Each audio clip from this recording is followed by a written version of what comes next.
Wow! During the course of this video, I'm going to reveal to you 5 pruning secrets that I've uncovered, and it's taken me nearly 20 years to really learn these. And the 5th secret is a kind of hidden truth, and it is the best kept secret of bonsai artists. Enjoy the video! As I go from tree to tree, I'll explain the pruning tasks that I'm doing and see if you can figure out each secret before I finally reveal it.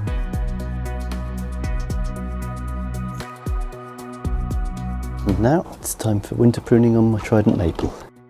Now what we see here is this branch has become too big for the trunk. What I want to do is kind of reduce the long bit here. So I'm going to chop it quite a long way back to here. Let's pause right there and we'll go back in time to exactly 4 years ago. I'd chopped a massive thick branch, leaving a horrendous wound. So the following winter I carved up the wound to try and make it look like branch taper. And now back to this year, and that branch still looks bad. So it's time to chop it back again.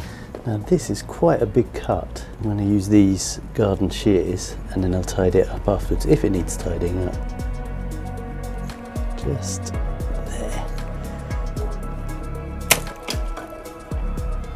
And that is what I call a big branch chop. So the first pruning secret I've learnt is that large chop wounds can take up to 5 years to heal or longer, and sometimes they don't completely heal. You can carve it, chop it back further, or you can deal with it like in the 5th pruning secret, which you'll see in just a few minutes.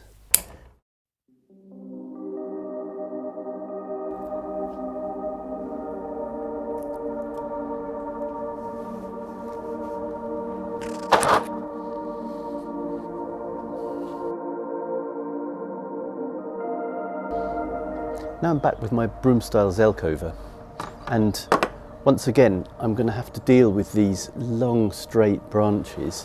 Let's pause and go back in time to exactly 1 year ago. I identified 3 branches that were too long and taperless for the proportions of the tree, so I chose my pruning points near the top and I chopped them. Now back to the future, to this year. There is some movement in them, but there's no taper, so really I'm going to have to cut that one back and cut that one back again. And that brings us to the second secret of winter pruning. Be brave and chop back further than you think it needs, because otherwise you'll be pruning the same branch again next year. And this applies to deciduous and broadleaf trees in general, but not for conifers, because you might want to leave some deadwood on those. Now this is quite a big chop. Nice. And now this one. So now we're going to do this one to this branch here.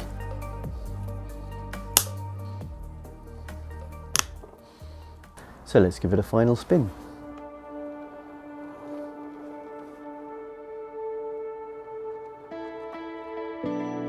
Now here with my Dwarf Pomegranate, it's too early to actually do any winter pruning because some of the leaves are still on. It's probably lost about half its leaves so far. The fact that these are still green means they're still feeding in some sugars into the branches. We need to wait till all of the leaves have gone before we do the winter pruning. However, what I can do now is remove some of these actual pomegranate fruits. And there is your 3rd winter pruning secret. And I'm not talking about the fruit. Look at that. The thing is, this tree is behaving like it's still early autumn. If you prune too early, the tree hasn't yet converted all its energy to starch, and you deprive it of some of its winter reserves. You also risk an early bud burst in winter, and that could spell frost damage. But if you prune too late, the tree is waking up again ready for spring. The sap starts to surge up the tree, and you risk bleeding a lot of sap, and a lot of the tree's energy. So the secret is, you need to judge when to do your pruning, tree by tree. Timing is key, and usually you can't do all your trees at the same time. But by the way, you can remove the fruit at any time, the earlier the better.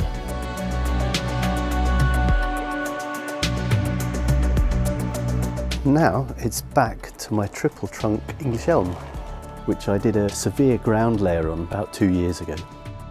So let's go back in time to see how the ground layer went.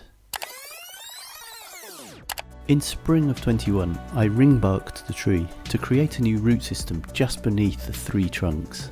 I dabbed it with rooting hormone and packed the whole layer with damp sphagnum moss. Then in late summer I uncovered the layer and spread out the roots. And the following spring I removed the old trunk and repotted it into an oval ceramic pot. Now back to winter 24. And this bonsai is now very healthy. Except of course there's no leaves, because elms are deciduous. Now the reason I wanted to show this tree is because the fourth pruning secret is all about bonsai design and harmony.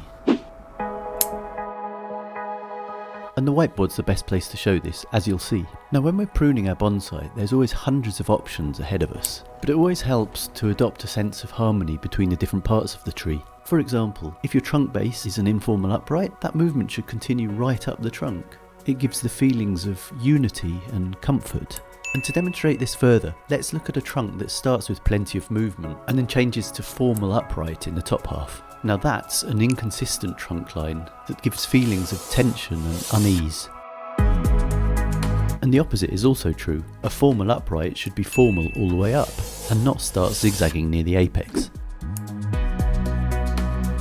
Now let's take it a step further and look at the branches on this informal upright. They have movement that's consistent with the trunk line, whereas long straight branches would not be in harmony with the rest of the tree. And the same principle of unity applies to a multi-trunk bonsai. The trunk lines and branches are all consistent with each other, making a believable scene. And by contrast, mixing the styles just doesn't look convincing. And don't worry, we'll get onto that pruning secret in just a minute. Now back to my triple trunk elm. I need to decide how to deal with the third trunk in a way that's consistent with the rest of the tree. I could carve some more taper into it, or I could chop it halfway, leaving that branch as a new leader, or I could remove the whole trunk. Whatever I decide to do, it needs to be consistent with the rest of the tree. And that is our fourth pruning secret. Consistency. Wow. Make every pruning cut count towards one unified design of the tree.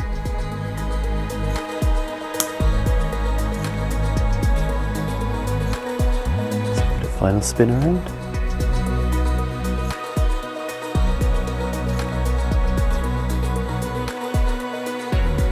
And now it's time to do the winter pruning on this crab apple.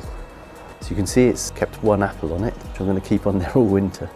You can see on the rear side this scar that was the chop that I did a couple of years ago and tied it up. Once again, let's go back in time and have a look at that trunk chop. Now this was 3 years ago, and I used a thin branch saw to remove about 2/3 of the trunk, converting that first branch into the new leader and leaving a highly visible chop wound. Then let's move forward to 1 year later. I used a curved branch cutter to start removing that massive stub.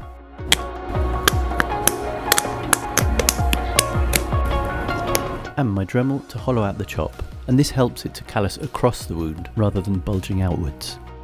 Now back to this year again. And you see it from the front side, completely hidden. And that is our fifth secret of successful pruning. Because when we consider bonsais making a small tree appear like a fully grown tree in nature, we need to use a trick or two to uphold the illusion. And big oval chop wounds look blatantly human-made. So when you need to chop the trunk or a primary branch, choose a location that can simply be placed towards the rear. From the front view, there's no sign that humans have manipulated that beautiful little tree. Said Dave, manipulating the tree. All that remains is to start forming an apex around here, maybe just a bit higher. We'll cut it about here. So now you know these pruning secrets, but what do you do if your chop wound is too big or too visible? Well, you watch this video, where I show you a great technique to heal the wound over faster than cut paste alone.